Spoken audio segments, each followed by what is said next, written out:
पहले एयरपोर्ट को बम से उड़ाने की धमकियां मौसूल हुईं। अब स्टूडेंट ने स्कूल को बम से उड़ाने की धमकी दे दी। स्टूडेंट ने शनाख्त छुपाने के लिए VPN का भी इस्तेमाल किया। 15 साल तालिब इल्म को गिरफ्तार कर लिया गया। भारत के शहर नोएडा में स्कूलों को बम से उड़ाने की धमकी देने वाले 15 साल तालिब इल्म को गिरफ्तार करके अदालत में पेश कर दिया गया। भारतीय मीडिया के मुताबिक तालिब इल्म ने 4 स्कूलों को बम से उड़ाने की ईमेल भेजी थी।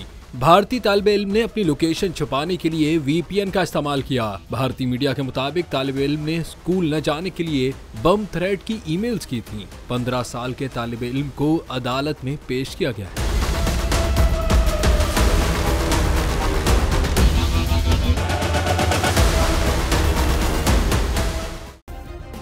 सब्सक्राइब करें और बेल दबाएं ताकि कोई खबर रह न जाए।